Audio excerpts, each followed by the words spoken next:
for M-I to the A.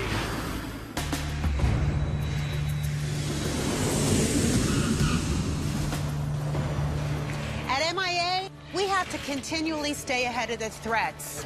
We can't be complacent. We have to be on our game. All set, thank you. Anything can happen, and the Boston Marathon bombings remind us that terrorism threats come in all forms, so we have to stay vigilant. And we can't afford to be complacent. The minute that we are, that's when something's gonna happen. I see one of our police canines here. David! Hey, Lauren. These dogs are critically important to our security program here. They're able to detect explosives working with their handler. They are one of our most important assets in our fight against terrorism and threats here at the airport.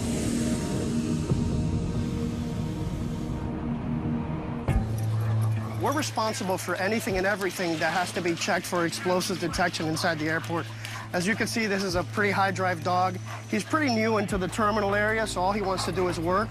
So it's my job to get him a little bit more comfortable with the area and get him to calm down and really start working the areas and start sniffing everything that he comes in contact with. Come on, Seeker. Unattended baggage, pretty much unattended anything. It's our responsibility to check it. 2 words we don't like to hear at this airport: unattended bag. People leave baggage behind for all sorts of reasons. People forget they left it behind, or they don't want to pay the extra bag fee, or, you know, they just decide they want to consolidate everything in one suitcase. Anything that's unattended that can contain explosives has to be treated like a major security threat. Go ahead and dispatch K9 for unattended item, carousel number 9.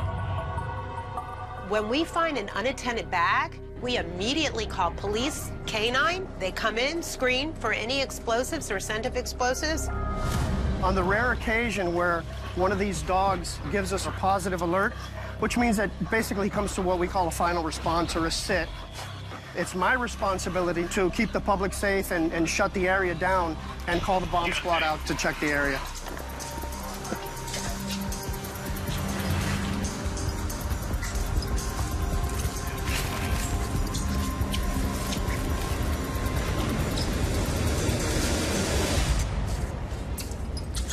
Yours. Now what happened, the K9 unit came, cleared the bag. Now he's gonna take the bag to Lost and Found. At the end of the day, if something is gonna be found, these dogs are gonna find it. Good boy.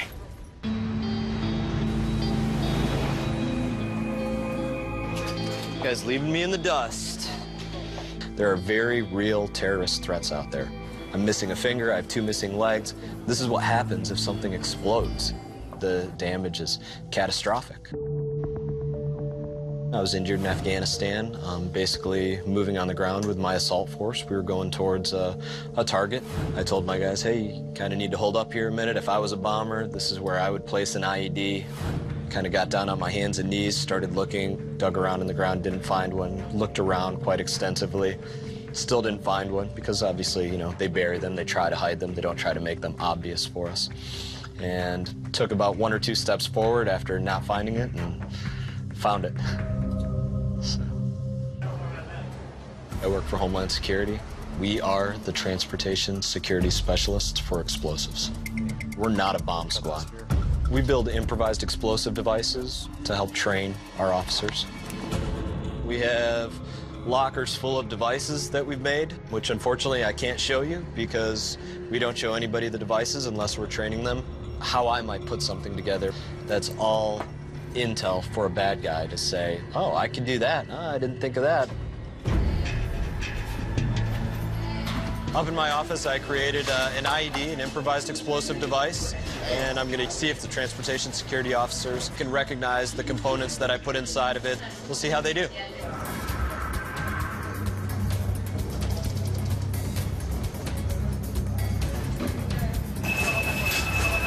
Supervisor?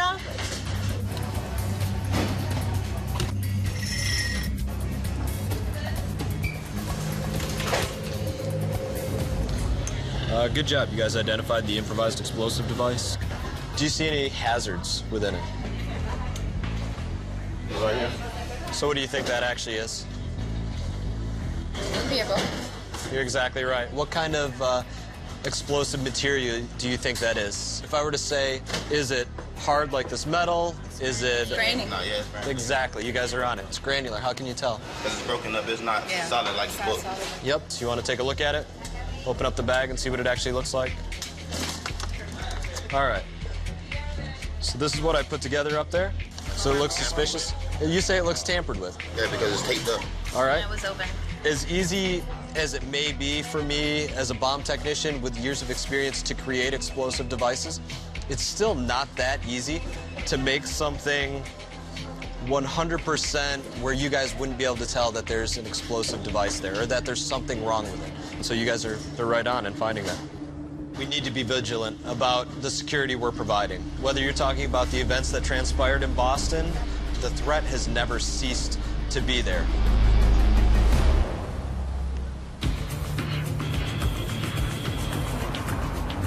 With airport security, I never know when the next incident is going to happen. Every time I leave, I wonder, could today be the day?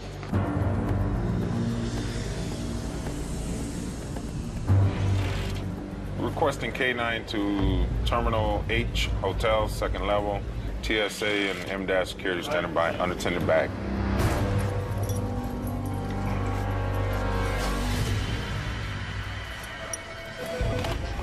OCR Bradshaw speaking, how can I help you? Hey, Tony, how you doing? The dog sat? Okay, they're evacuating Terminal H, first, second, and third floor. Right now, we're evacuating the terminal and the checkpoint.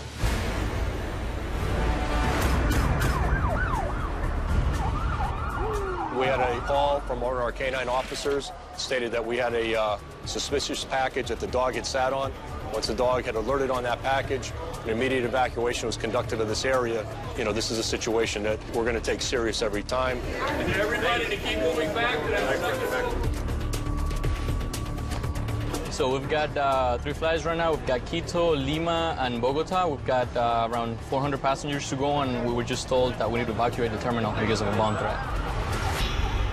We get a lot of unattended bags, and usually K9 gives us an all clear.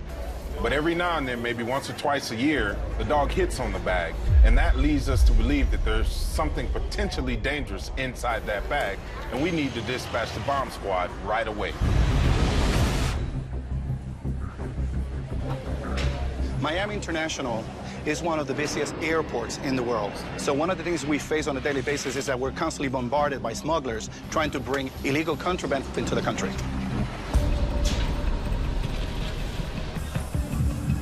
Here in baggage control, we run a team which we call the Rover team. These are officers that walk around within our areas looking for suspicious activity and focusing on behavioral patterns. What are you bringing with you today? Just clothes. Any other family members traveling? My sister. The Rovers have spotted a man and a woman that are acting nervous. Usually, when somebody acts nervous, there's a reason. How are you, sir? So what do you got here? Sir, what we have is 9 watches, high-value watches, Audemars watches. They're approximately $467,590 retail value. This watch that you just picked up has an approximate value of $98,000. All right. Now, where did they have the watches? In their briefcase, on their backpack, or what? The female passenger had 3 in her purse, and the male passenger had 4 in his messenger bag, sir. Okay.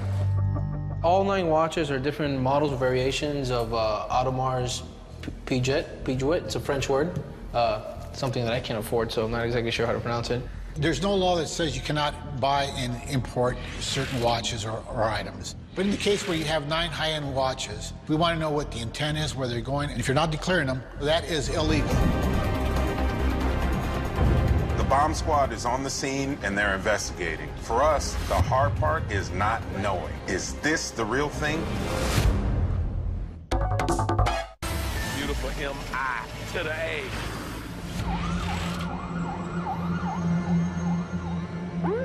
We just had an unattended bag at H Concourse, and the bomb-sniffing canines have alerted to. We've evacuated all workers and passengers inside the terminal and outside. Having canine to sit on a bag, it's really scary. So at this time, everybody's being held back, not only passengers, but airline employees as well. We're all concerned. We have to immediately set up the command post, which means setting up the phones for police, FBI, TSA. Now I'm in a meeting with the director off-site, so I immediately have to get plugged in. I still have the ability to be able to manage the incident while Vicky is helping to run the command post. The dog sat at a bag. That's correct. We had an unattended bag. The dog was alerted to it, and he sat, basically. Is the bomb squad on scene yet? Bomb squad's got arrival, so they are on scene. Sounds good, Angel. Keep us posted.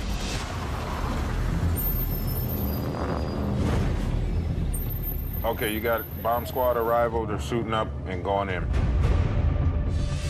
Everybody just keep moving backwards. Hey, you gotta come back. Go back, ma'am. Dangers of any IED or improvised explosive device. There can be thermal hazards like flames. There can be fragmentation or shrapnel. There can be blast effects. Blast effects are what injured me. When we pulled up, we saw the police and we saw armed guards and rifles. We just didn't expect to see that in Miami. When we have a potential explosive, we have to be very mindful that there could be a secondary device planted. That's the terrorist trademark. There could be another explosive somewhere else. We have detained a couple that's carried over $450,000 of undeclared watches. This couple, they flew in from Santo Domingo in the Dominican Republic. They're giving conflicting stories. One says they're married, the other one says they're not.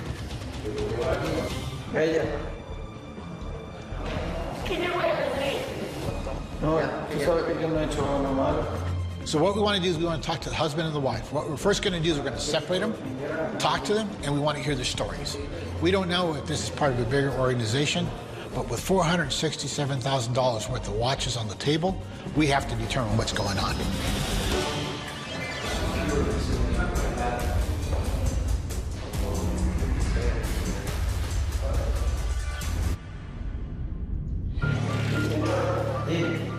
We believe the husband was the one who was actually plotting and did all the planning to smuggle the watches. There has been a decision right now to release her and to arrest him on the charges of failing to declare commercial merchandise in the amount of $500,000 US. Okay, a la esposa suya la vamos a dar que continúe aquí su viaje. Okay, tú vas a estar detenido ahora para determinar lo que hay con estos relojes. So right now, the male passenger is going to be transported to the Federal Detention Center. As a courtesy, I'm allowing him to speak to his girlfriend. Mira,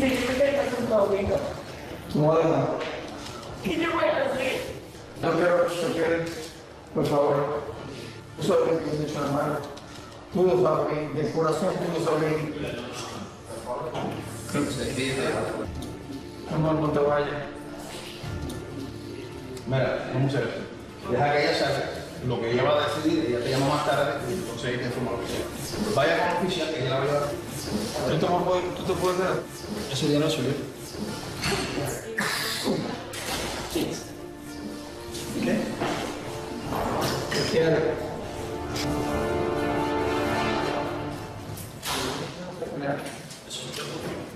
I feel at this point now that maybe she doesn't know him like she thought she did. The merchandise, the 9 watches, are going to be turned over to the HSI agents, and it's going to go into a secure facility that we have until this case progresses.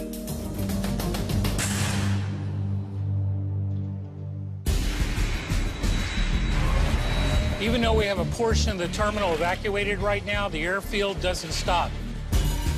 If you get complacent out here on an airfield, which is easy to do, you could lose your life. My job on the airfield is to make sure planes keep moving. In addition to that, we also have to do traffic enforcement, make sure everybody follows the rules and regulations. Driving out here in the airport is not like driving on the highway because you don't have any direction over where anybody's going to go. Tugs are 6,000 pounds. And when you get a 5,000-pound tug with 5 baggage carts weighing 2,000, 3,000, 4,000 pounds behind it, and he has to stop because somebody walked across the walkway, it's not going to stop right away. And that's why the stop signs are so important out here. Watch this guy. This tunnel here has a stop sign going into the tunnel and a stop sign going out of the tunnel because there's crosswalks on both sides. We don't issue tickets often, but when we do, we have good reason. Good afternoon. What happened to the stop sign? No, you didn't stop. No stop. Okay? Okay. Next time, stop. Okay. $160 ticket. Okay. Have a good day. Have a good day,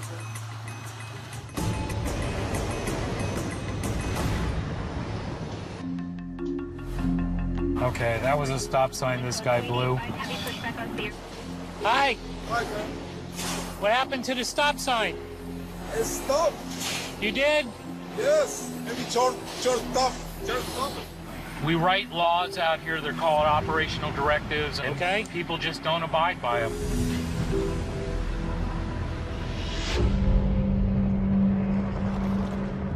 That's it. That's the bingo.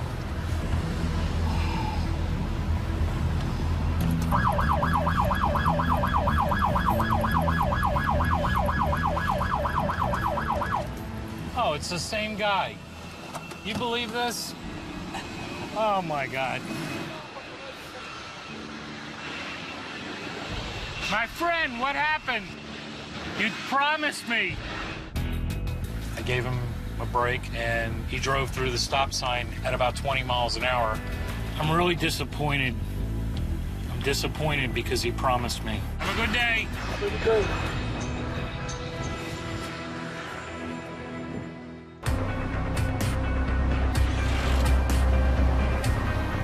We begin right off the top with that breaking news at Miami International Airport.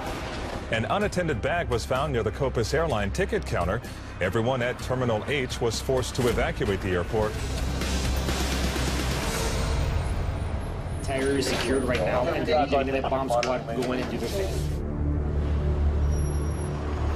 So everyone is waiting to go on with their travels and get on their flight, you know, but safety comes first.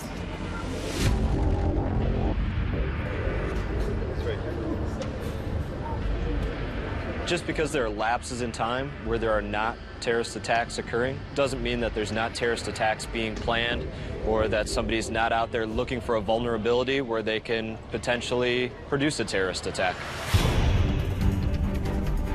Part of the mitigation process is to determine what's actually inside that particular bag, if it's a device or not, and then they'll take the appropriate action. But I'm not privy to disclose what the actual process is, and we would like to keep that confidential.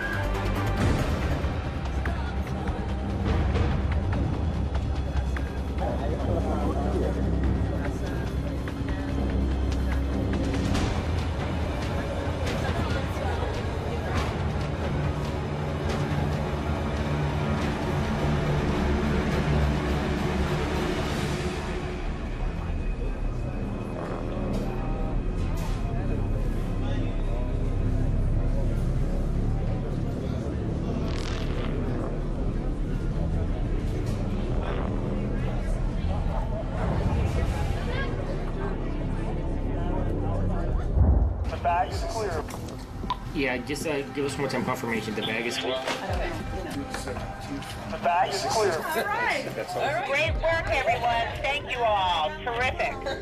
Even though the bomb squad has given us the all clear, for us it's not over. Break Station 6 to all units. Station 6 to all units. Be advised, we have an all clear on the unattended bag. We need to let the TSA back in first, because they're our front line, so that they can screen the employees and the passengers.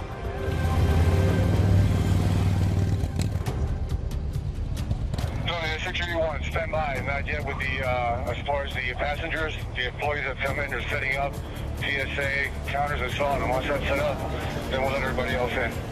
So now that it's over, we gotta get all these passengers back on their planes. It's been a mess, but I'm sure they'd rather be safe than sorry. Sir, what's your final destination? At the end of the day, there was no explosive in this bag, but the dog didn't make a mistake. The dog alerted on an explosive odor, and explosives can be made using home products. So we will never fault the animal for sitting and alerting the handler. That dog gets a milk bone tonight as far as I'm concerned.